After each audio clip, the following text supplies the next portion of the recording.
What makes the difference in the quality of people's lives? Well, you know, you're always affected by opinion, but the more opinions there are of you, of me, the less I look at them, because I just can't live my life based upon what other people think about me. So I can't concern myself too much with what other people think. You know, it's just not healthy. I don't think I could continue to do what I do if I was constantly worrying about what somebody thought about it.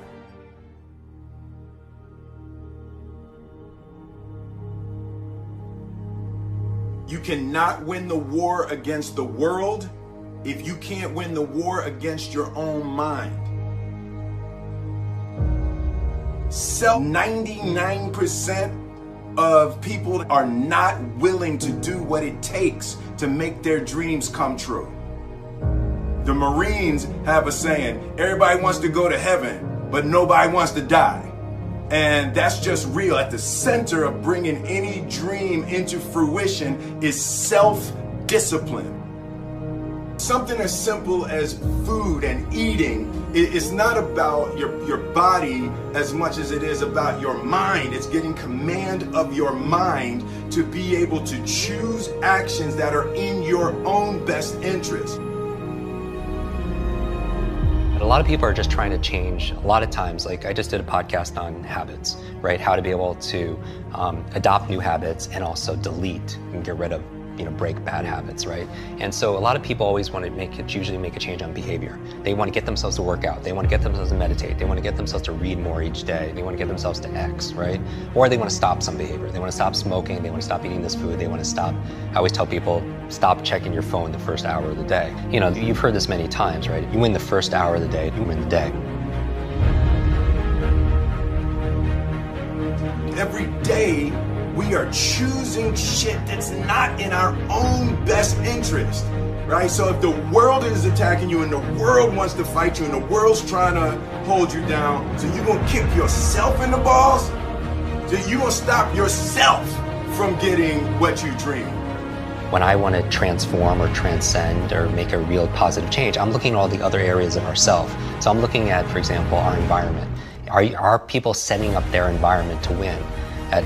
So change doesn't just happen at this level of behavior, but what you have to change the environment. So for example, if you want to stop eating a certain food, it helps to be able to have not have that food in your home, right? So you change the environment. In life, we must all suffer one of two pains: the pain of discipline or the pain of regret.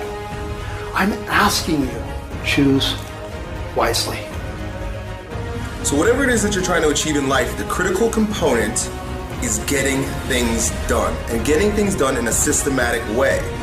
Building the character that's associated with getting things done in a systematic way requires that you become disciplined. And if we live a lazy, undisciplined life, and we just give in to our feelings, and we act on these emotional impulses, we're going to make very poor choices that we regret later on. We would be much better off to just discipline ourselves right now, so that later on, we don't have to carry that heavy load of regret. I think a lot of people suffer from decision-making fatigue, right? And this is very strong research saying that you can only make a certain amount of good decisions a day. And after that is spent, you can't anymore. And that's really been fine-tuned in the medical field with surgeons and such, in terms of seeing their, where they're making their errors and stuff with early on in the day or later in their days and stuff like that. But we all, as entrepreneurs or as employees and executives or as parents, we all can make a certain amount of decisions. And that's why, people like Mark Zuckerberg or Tony Hsieh, they wear the same t-shirts and sweatshirts all the time, because they don't want to spend, use up one of their decisions thinking, oh, what am I going to wear today? Right? And so my goal is to streamline my life, put the routines, the first hour of the day and the last hour of the day, I really micromanage to the point where it's habitual. I don't even have to think about it. And then, because those are the times of the day where I can really have the most impact, because later on in the middle of the day, team members need this, there's firefighting this, client needs that. But the first hour, the last hour, I really want to control. So all this really helped develop grit and resilience, in my body, so I can have the ability to persevere. And also, I stand guard to my brain all the time, what goes in. I don't watch like a lot of the negative news and all the marketing. I really focus, like, you know, I watch and I listen to your show and maybe a handful of little things I read each day because I need to keep it positive. I want hope and I'm looking for help. I'm looking for inspiration and also instruction.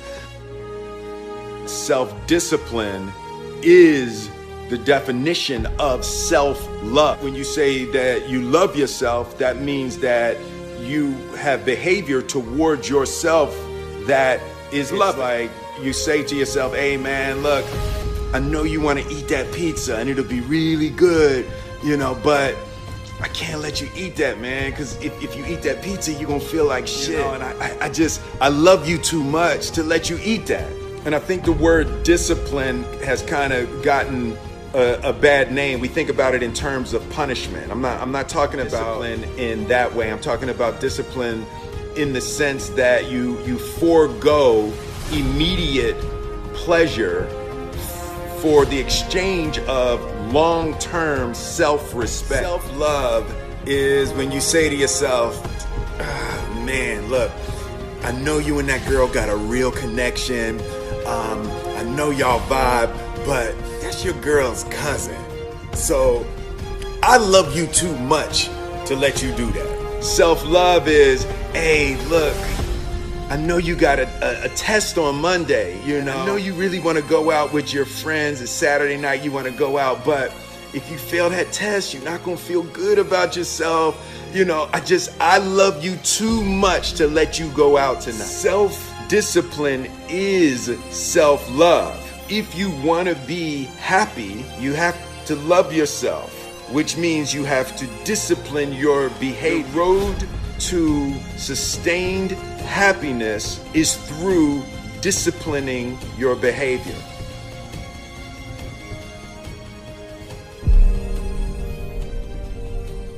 Your goal, your outcomes in life are nothing but compounded habits. There's a bunch of things you perfectly know well that you could stop doing that would improve your life. Sometimes we need that.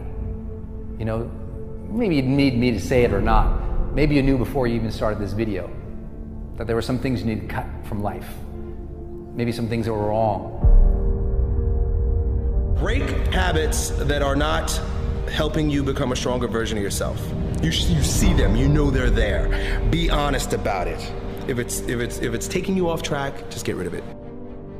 If you want to have more, you have to become more. So for things to change, you've got to change. For things to get better, you've got to get better. And when you improve, everything and all your results improve around you.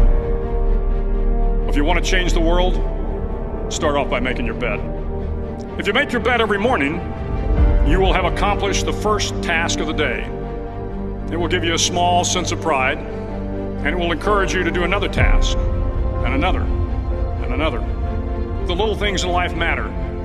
If you can't do the little things right, you'll never be able to do the big things right. And if you want to sort out the world, then what you do is you sort yourself out. It's a serious business, right? They say it's more difficult to rule yourself than to rule a city. You can change the behavior that you want to, and with that, you can change your life. Changing behavior is a skill. It's something that you can learn to do. You can get better at creating new habits. You have to be willing to start. And for people that procrastinate, starting is the hardest part. For people that worry, for people that think too big, starting is the hardest part. If for 10 years, if you didn't avoid doing what you knew you needed to do, by your own definitions, right, within the value structure that you've created, to the degree that you've done that, what would you be like? You are responsible for your life.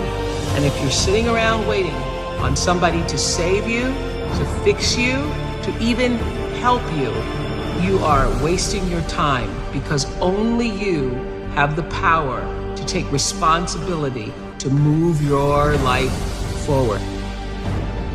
You can create yourself. In fact, no one else is going to create you.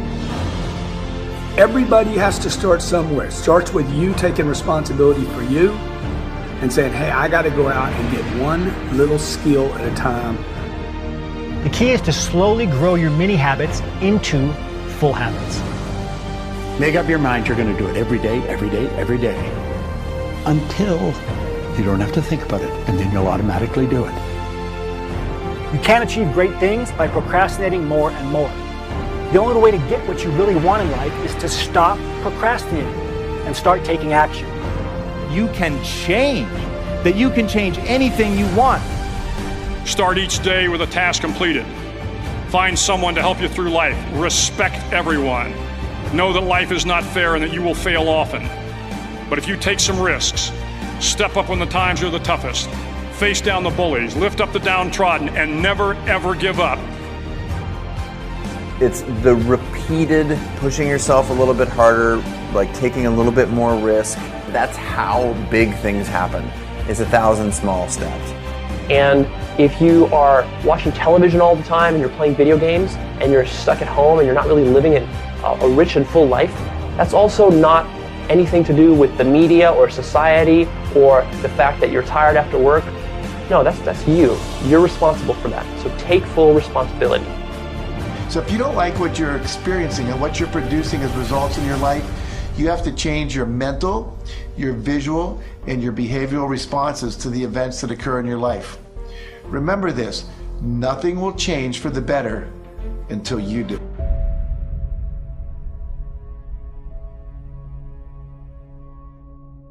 See, sometimes we can't say, I can do that. But what we can say, that it's possible that I can have my dream as we run toward it, as we work on it day in and day out.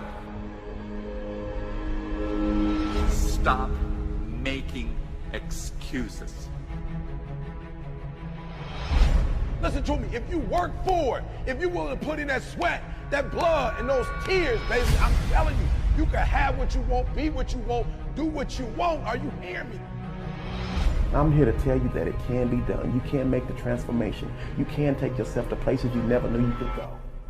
But it requires you to make a decision and decide. Look, if you're not training, that says something about your obsession or lack of obsession with winning. I want you to win. And make a decision to not settle anymore. There is nothing as powerful as a changed mind.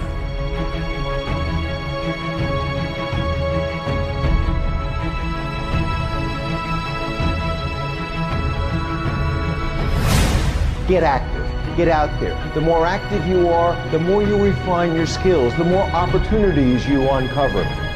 You got to play physical. You got to play tough because the game itself is tough. The game itself is hard. But I know you got what it takes not to quit, not to give up. This is a physical sport. And if you want it, you got to go get it. You got to play hard for it. Keep going till you see. Don't quit. Don't give up. Listen to me. Don't give up. Don't give in. You hang in there. You hang in there because if you quit right now, you ain't gonna never see it. You ain't gonna never get it. But if you hold on, baby.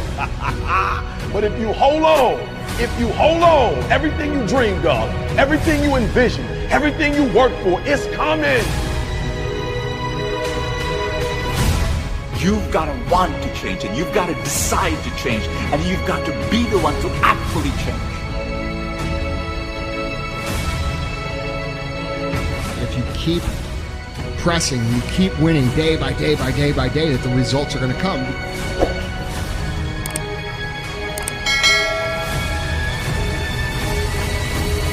Take massive action now, because that's the only way that you can change.